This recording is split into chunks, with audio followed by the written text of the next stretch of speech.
I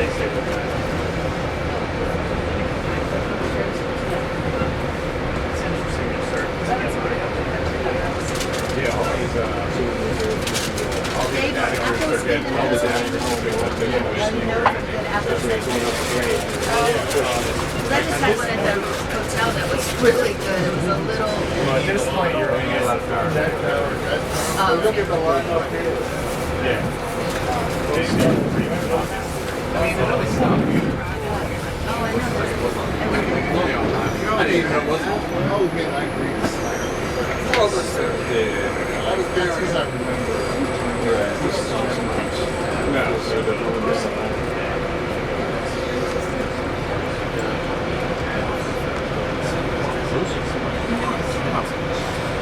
next mark is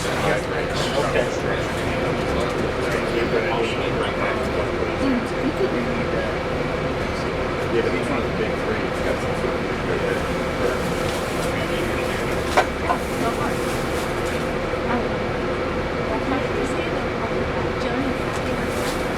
yeah. Then mom, not sure. Are you okay with this? I didn't even know that all. Like that's how like I didn't even care with mom. Yeah.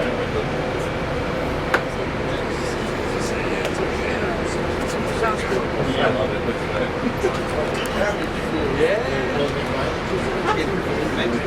Travis drove late.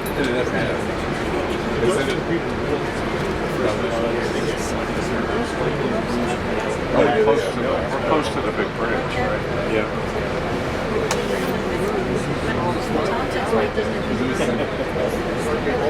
He's been taken.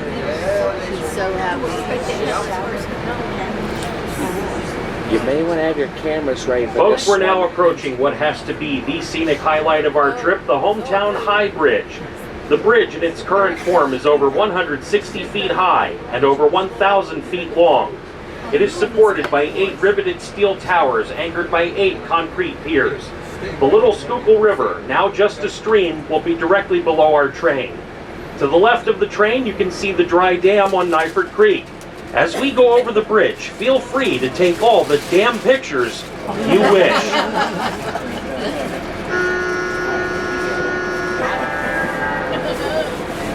Gee, thanks.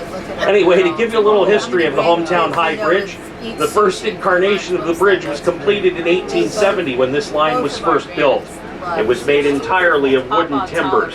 The threat of fire caused by the hot coals and sparks from steam locomotives was a constant problem. To safeguard against this, 2 watchmen were employed to inspect the bridge following the passage of every train. They lived nearby in company-owned homes and worked 12-hour shifts. In the event of a fire, wooden barrels filled with water, along with buckets, were placed on either side of the bridge approximately every 100 feet. It should be noted that in those early days there were no side railings on the bridge.